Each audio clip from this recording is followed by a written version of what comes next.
ជំរាបសួរបងប្អូនទាំងអស់គ្នាស្វាគមន៍មកកាន់ Step Parrot ខាងអានប៊ីសម្រាប់វីដេអូរបស់ខ្ញុំគឺខ្ញុំមើលជូនបងប្អូនដែលអរចង់វីដេអូរបស់ខ្ញុំដោយចៃដន្យប្រសិនបើត្រូវជាមួយនឹងសាច់រឿងបងប្អូនទាំងអស់គ្នាសូមយកទៅក្នុងចិត្តចាស់ប៉ុន្តែប្រសិនបើមិនត្រូវជាមួយនឹងសាច់រឿងបងប្អូនទាំងអស់គ្នាទេសូមអររំលងវីដេអូខ្ញុំចាស់ណាដើម្បីជាកម្លាំងចិត្តឲ្យខ្ញុំបន្តធ្វើវីដេអូចែកជូនបងប្អូនទាំងអស់គ្នាស្ដាប់លេងកំសាន្តសូមបងប្អូនជួយចុច follow account TikTok ក៏ដូចជាចុច subscribe channel YouTube របស់ខ្ញុំម្នាក់មួយផងណាដើម្បីជាកម្លាំងចិត្តក៏ដូចជាចូលរួម support ឲ្យខ្ញុំ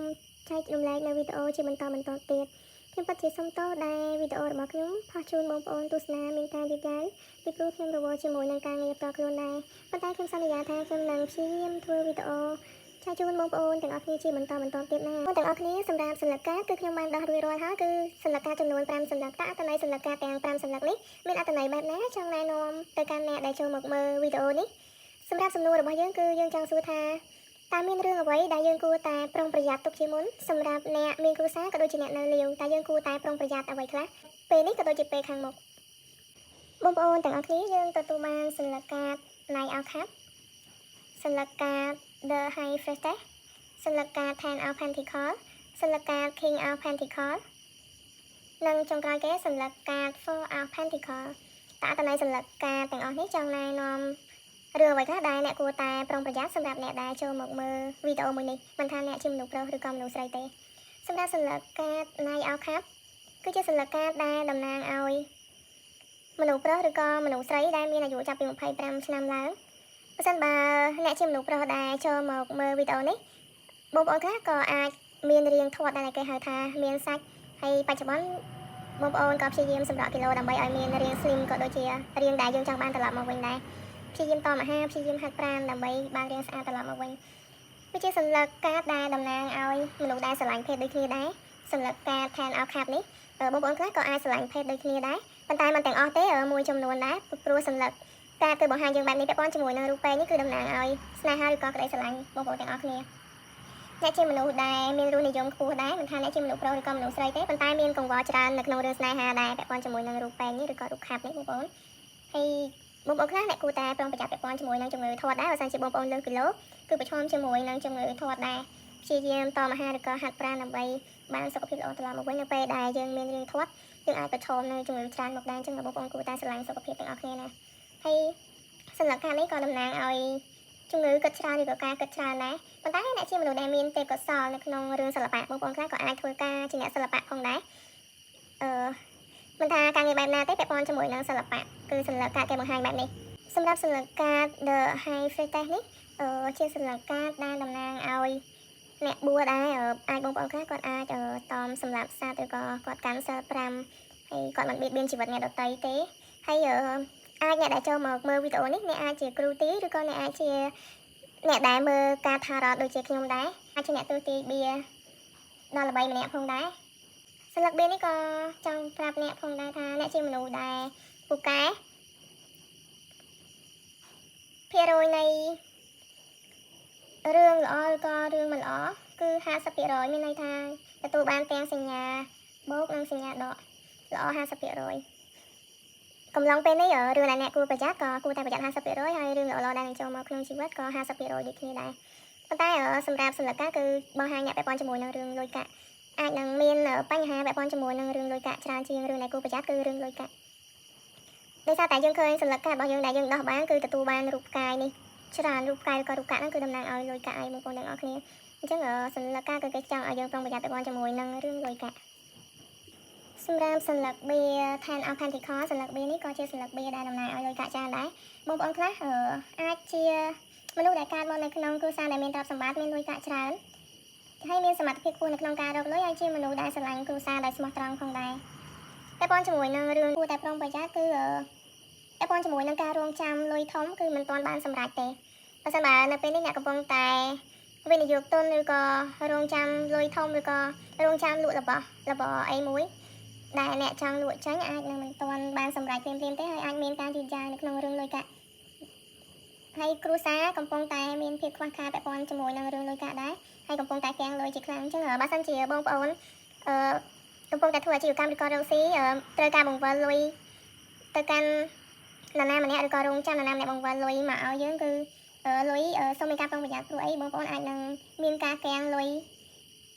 ហើយពាក់ព័ន្ធជាមួយនឹងបើសិនជាបងប្អូនដែលមានគ្រួសារមានប្តីប្រពន្ធគឺអាចមានចំនួនដោយសាររឿងលុយកាក់ដែរអញ្ចឹងសន្លឹកវានេះក៏ដូចជាវីដេអូមួយនេះគឺចង់ដាស់តឿនបងប្អូនទាំងអស់គ្នាឲ្យមានការប្រុងប្រយ័ត្នពាក់ព័ន្ធជាមួយនឹងលុយកាក់ឬក៏ការចាយវាយឬក៏ការចំណាយផ្សេងៗនៅក្នុងជីវភាពរស់នៅមិនថាបងប្អូន single ឬក៏មានគ្រួសារមានគូជីវិតទេគេចង់ដាស់តឿនឲ្យបងប្អូនមានការប្រុងប្រយ័ត្នជាមួយនឹងរឿងលុយកាក់ហ្នឹងមែនតើមុននឹងចាយវាយមុននឹងដោះដូរឬក៏មុននឹងលក់របស់របរឲ្យអ្នកណាអីគឺមានគួរតែមានការប្រុងប្រយ័ត្នជាមួយនឹងរឿងលុយកាក់ហើយមានភាពច្បាស់លាស់ជាមួយនឹងរឿងលុយកាក់បន្តិចសម្រាប់សន្លឹកការ King of Pentacles ហ្នឹងក៏ជាសន្លឹកការដែលចង់បង្ហាញទៅកាន់អ្នកដែលចង់មកមើលវីដេអូមួយនេះផងដែរថាមិនថាអ្នកជាមនុស្សប្រុសឬក៏មនុស្សស្រីទេតាំងពីខាងដើមនេះមកសន្លឹកការទាំងអស់នេះគឺចង់បង្ហាញថាអ្នកគឺជាមនុស្សដែលមានទេពកោសល្យហើយអាចកសាងឋានៈបានដោយខ្លួនឯងហើយអាចមានឱកាសមានលុយកាក់ល្អហើយអាចរស់នៅក្នុងជីវភាពល្អដែរប៉ុន្តែមុននឹងឈានដល់រឿងល្អៗដែលអ្នកត្រូវនឹងជួបពាក់ព័ន្ធជាមួយនឹងការកសាងឋានៈឬក៏កសាងលុយកាក់ឬក៏ការរស់នៅល្អគឺត្រូវតែមានការប្រុងប្រយ័ត្នជាមួយនឹងរឿងលុយកាក់ត្រូវសន្សំសំចៃត្រូវច្បាស់លាស់ជាមួយនឹងរឿងលុយកាក់ដែលបានអ្នកអាចមានឱកាសសល់លុយកាក់ឬក៏រស់នៅល្អរស់នៅក្នុងជីវភាពល្អជាមួយនឹងលុយកាក់ដែលអ្នករកបានហើយមួយវិញទៀតសម្រាប់អ្នកដែលចូលមកមើលវីដេអូនេះសម្រាប់ការគេចង់ប្រាប់អ្នកដែរថាសូមប្រយ័ត្នពួកអីអ្នកអាចនឹងមានបញ្ហាជាមួយនឹងមនុស្សប្រុសដែលមានវ័យចាស់ហើយអាចនឹងមានចំនួនរឿងផលប្រយោជន៍បើអ្នកមានឧបសគ្គមានបញ្ហាដោះស្រាយមិនចេញអាចនឹងមានមនុស្សប្រុសចូលមកជួយមិនថាអ្នកជាមនុស្សប្រុសឬក៏មនុស្សស្រីទេបើមិនបើអ្នកមានបញ្ហាឬក៏ឧបសគ្គនៅកន្លែងរកស៊ីឬក៏កន្លែងការងារអ្នកអាចនឹងមានមនុស្សប្រុសចូលមកជួយហើយក៏គួរតែប្រយ័ត្នដែរបើមិនបើអ្នកមានស្នេហាជាមួយប្រុសចាស់សម្រាប់មនុស្សស្រីបើមិនបើអ្នកមានស្នេហាជាមួយប្រុសចាស់ជាអ្នកដែលមានប្រពន្ធហើយអញ្ចឹងបងស្រីក៏អូនស្រីដែលចូលមកមើលវីដេអូនេះបងប្អូនទាំងអស់គ្នាដែលមានស្នេហាហើយនៅ single កំពុងតែមើលចិត្តគ្នាឬក៏មានស្នេហាទើបនឹងស្គាល់គ្នាបងប្អូនគួរតែប្រយ័ត្នពាក់ព័ន្ធជាមួយនឹងប្រុសចាស់បើមិនបើយើងបានទំនាក់ទំនងជាមួយប្រុសចាស់អាចគាត់គឺជាប្តីគេឬក៏គាត់មានប្រពន្ធហើយអញ្ចឹងចូលប្រយ័ត្នដែរអញ្ចឹងសម្រាប់ការគេចង់បង្ហាញប្រាប់យើងថាពាក់ព័ន្ធជាមួយនឹងរឿងលុយកាក់យើងគួរតែប្រយ័ត្នប្រយែងមុននឹងចាយវាឬក៏មុននឹងធ្វើអ្វីមួយកុំប្រហែសជាមួយនឹងរឿងលុយកាក់ចូលប្រយ័ត្នហើយសម្រាប់អ្នកដែលមានស្នេហាជាមនុស្សស្រីក៏គួរតែប្រយ័ត្នដែរប្រយ័ត្នតាក់ទងប៉ះចំមនុស្សប្រុសដែលមានប្រពន្ធហើយតែគេព្យាយាមលាក់បាំងយើងឬក៏មនុស្សប្រុសដែលមានគូជីវិតឬក៏មនុស្សកំណានចិត្តហើយប៉ុន្តែគាត់ព្យាយាមមកតាក់ទងយើងទីតែគាត់ចាប់អារម្មណ៍យើងឃើញយើងមានចំណុចពិសេសច្រើនគាត់លងមកយើងក៏ព្យាយាមមកតាក់ទងយើងគួរតែប្រយ័ត្នដែរប្រយ័ត្នប៉ះរបស់គេរបស់ដែលមានម្ចាស់ហើយអញ្ចឹងសម្រាប់អ្នក single គួរតែប្រយ័ត្នពាក់ព័ន្ធជាមួយនឹងរឿងស្នេហាបើសិនជាអ្នកកំពុងតែតាក់ទងមនុស្សប្រុសដែលមានវ័យចំណាស់ជាងយើងសម្រាប់អត្ថន័យសន្លឹក card for our Pentacles នេះក៏ពាក់ព័ន្ធជាមួយនឹងរឿងលុយកាក់ដែរបងប្អូនទាំងអស់គ្នាពាក់ព័ន្ធជាមួយនឹងអត្ថន័យនៃលុយហើយក៏ពាក់ព័ន្ធជាមួយនឹងការសន្សំសំចៃដែរបងប្អូនឃើញហើយរូបមនុស្សប្រុសដែលគាត់ទូកាក់ផងអោបផងជន់ផងសន្លឹក card នេះគឺចង់បង្ហាញពាក់ព័ន្ធជាមួយនឹងការសន្សំសំចៃការរៀបចំលុយឲ្យបានល្អហើយក៏តំណាងឲ្យការរិះថំដែរមុននឹងចាយវាត្រូវចេះគិតមុននឹងធ្វើអ្វីមួយពាក់ព័ន្ធជាមួយនឹងលុយយើងត្រូវគិតឲ្យបានមកចត់ជាមុនសិនពីព្រោះសន្លឹក card គឺគេចង់ប្រាប់យើងឲ្យមានការប្រុងប្រយ័ត្នពាក់ព័ន្ធជាមួយនឹងរឿងលុយកាក់បងប្អូនទាំងអស់គ្នារឿងមិនល្អមួយរយៈនេះបើសិនជាបងប្អូនចង់សន្សំលុយអាចនឹងមិនទាន់សំបានច្រើនតាមបំណងទេហើយលុយដែលរកបានមកគឺតាំងតែងមែនតើហើយទាមទារឲ្យបងប្អូនទាំងអស់គ្នាចាយវារិះថំទើបគ្រប់គ្រាន់អញ្ចឹង